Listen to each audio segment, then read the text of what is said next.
All right, what is up, everybody? We're in week 14, 2024. Things are coming along for everybody. Everybody's diving in, getting their work done. Welcome to the new athletes that signed on board this week. Congratulations. Welcome to the family here. A few things to go through tonight. A couple, I guess, things that, touch base on is tomorrow night. We got that open mic night on Wednesday, so join in. I think I labeled it for 7:45. Again, we're going to jump on there depending how many people we have. Last time was just a little intimate session with two of the athletes.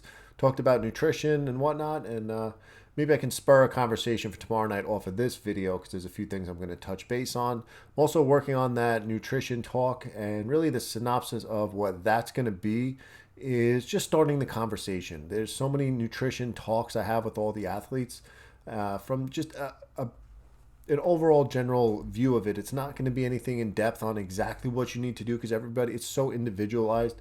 But we need to start that conversation now before the training really ramps up this year and we can really start honing in on just the importance and that tiered approach to nutrition. And, it's not just training, it's not just the hours, it's not just the mileage. There's so much more that goes into just having fun and success in endurance sports that it's an all in. Remember, be all in, not all consumed. All in mentality of start to finish every day. And the quote that I have for this week on that is really win today. He talks so many things about this upcoming race, or I want to sign up for this race and this race. Remember to stay focused though on the goal each day. Every day we have to earn it again and just keep putting the work in, getting done what we need to do, eating the right food, getting the right sleep, balancing that rest and recovery, balancing our rest of our lives, balancing that stress. So remember, just keep in the moment and win today. That's the takeaway on that. Real side note too is congrats to James in the group. I'm going to post up in the Discord in a little bit. He did his heart rate test again. He's like a hybrid athlete. He might be trying to do his first marathon this year. Just ran as fast as 5K as an adult, probably since high school. Pretty cool. He took off a lot of time, and he really wasn't doing anything specific. He was just adding a little more consistency to the running aspect of his overall training. And he was able to knock down from 8:22 a mile for his 20-minute test back at the end of the year down to a 7:27 pace for a full 5K. So congratulations to you and your new zones.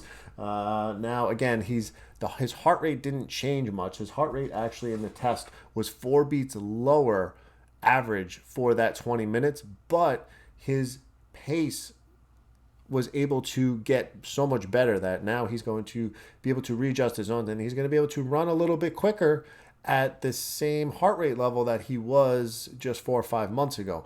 And that's just about the progression of things and taking those steps. It's nothing that gets done overnight, and there's nothing instant about that.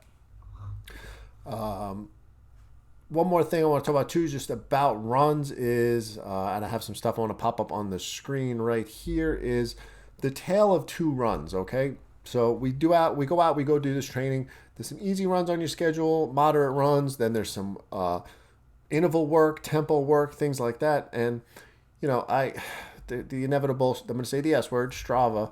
When you post up your Strava, like, man, checking the ego at the door, right? There's so much more on the surface than when you're scrolling Strava and just seeing what they ran and everything like that. So let's look at this real quick. This was an easy run for myself, just in comparison right here. And this is what somebody would see. Let me just get pop up right here. This is what somebody would see pop up on Strava. He ran for 6.86 miles. He averaged 8:45. All right, not too bad. For myself, that's just in the easier range of just my base building miles that I have. And if you were to now look a week later, again, somebody scrolling through Strava, just kind of seeing what I'm at, what's going on. Oh, Kenny posted a run. Let me see what we got here. All right, he did 7.1 miles at an 8:27. All right, a couple seconds faster a mile, 15, 20 seconds faster a mile, and they keep on scrolling by. So the difference, though, is I'm going to pull up that easy time again. These were the easy mile splits for that. Started at, pretty even across. Just an easy run, base building run, right? That's just the typical zone 1, zone 2, easy, moderate runs that we're talking about. But now when we pop up this time right here, if someone were to click into that and start reading, like I like to do as the coach, is, what did that workout entail? It wasn't much faster, but when we pop up the intervals in there, you can tell that there was 400-meter repeats, and we did 2, 4, 6. Actually, there was a couple. There was a 200. It was a warm up with 200-meter warm ups, and then I believe it was 7 400-meter repeats. Now, every time there's a stage, there is one of those interval times. So these were the 200-meter times, and then we had the 400-meter times. You can see we climbed the ladder. We were able to actually run each interval faster and lay it all out there, almost for my fastest 400 meters at the end. And these are the paces right here for that interval. So this 200-meter was run, I guess that could be at like almost a 7-minute pace. Actually, I can probably... actually, it doesn't even matter. I don't even have to pull it up on here. Let's just keep rolling here. But you can tell, though, this is that 80-20 I'm talking about. Is 80% of the time, you're just going to see that run, right? That easy run, that moderate run. And people, they just scroll. They don't even think, oh, whatever, he just did another run. But what they don't see is the work that goes in behind. This was part of that 20%, that little extra that we push. And you can see the other ones, we averaged just 840-ish a mile. And on here, though, we put in work, time under tension on our legs in the 400-meter for repeats that were up and as fast as below 5 minutes a mile for the 400-meter repeats. Like, we were hauling ass, chasing each other on the track. And that's what we need to do, is be healthy enough, motivated enough. When that time comes to do the interval, we hammer down, push the pace a little bit, develop that just so much in the body that we need just to learn how to run faster, get that heart rate up in the zone that we need, and stress the body enough, but not too much where it can't recover enough for the next workout that inevitably we're probably going to have to do the next day. So again, just a little thing I wanted to show, fun thing of the tale of two runs.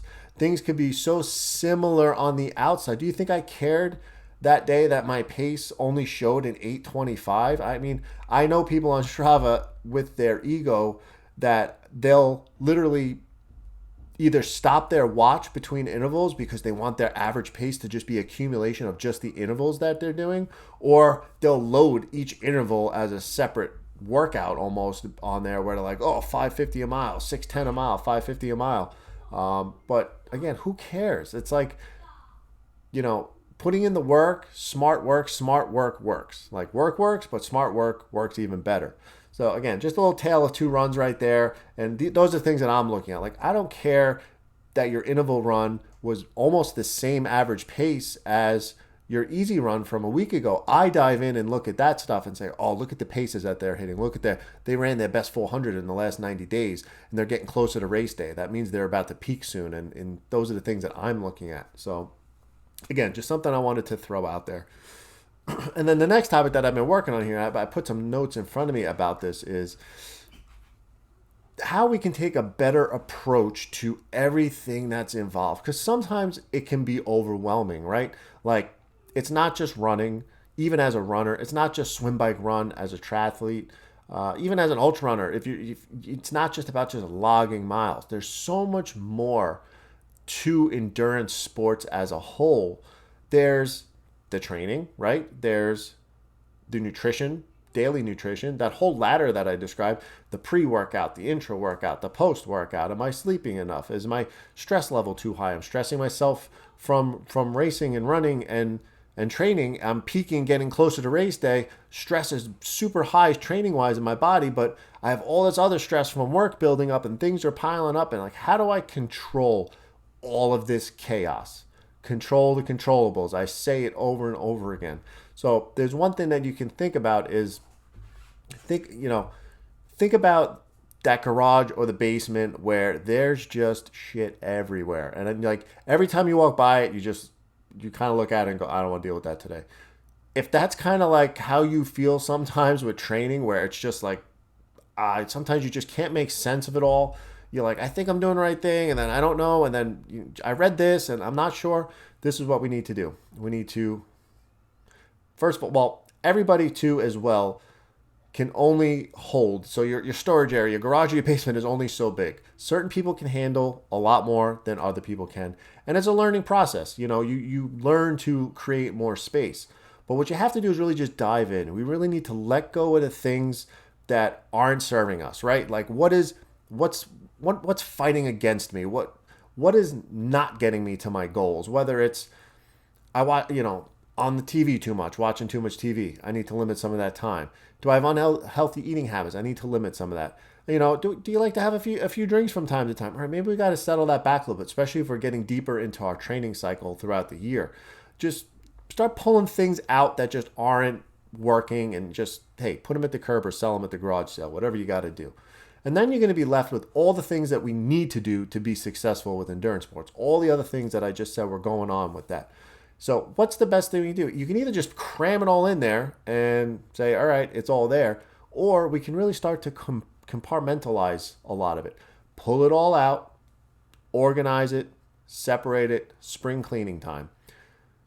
Create a storage system. In your brain, think about it. If you're able to walk it, if your brain with endurance sports can look at it as, all right, everything's in the place it needs to be in now. This is my training bin. This is my nutrition bin. This is my recovery bin. This is, my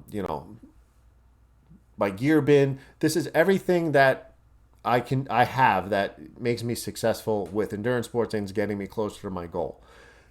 And then dig into each bin separately. Again, training, making sure the intensity, the volume, making sure you're doing the workouts as prescribed, all that is good. Revisit it from time to time. Put the bin away. Clean it up. Get rid of the things that aren't working.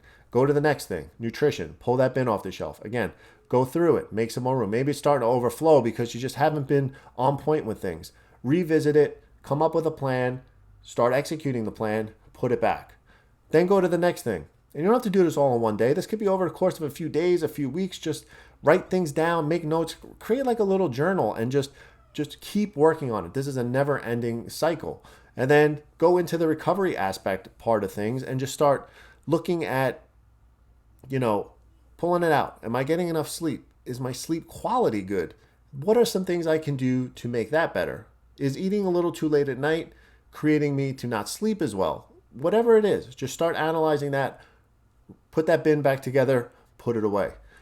And you just need to keep revisiting this over and over and over again. Granted, things get messy. I mean, look at my wife's desk back there. Things get messy. My desk don't look like that. My brain doesn't look like that, but that's the way she operates.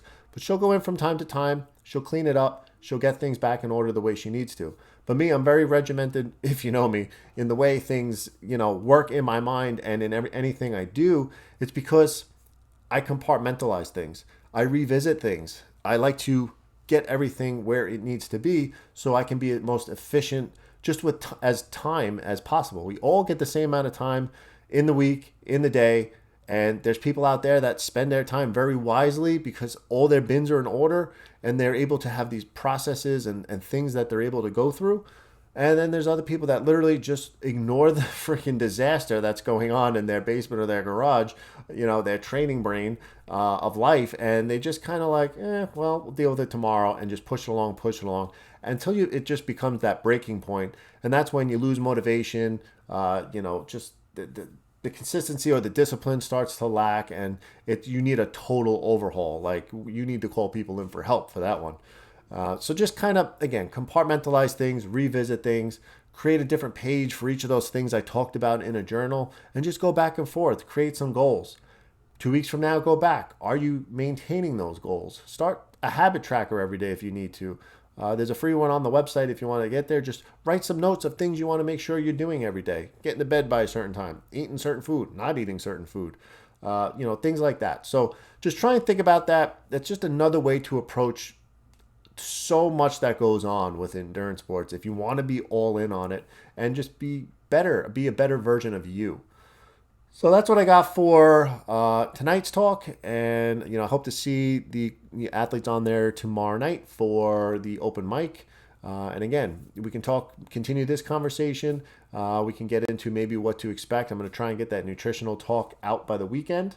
And that's really, I believe, all I got for tonight. So everybody, again, keep getting after it. Keep having fun out there. Stay safe. Stay healthy. Remember, balance that life 1 mile at a time. And I'll see you on the next one.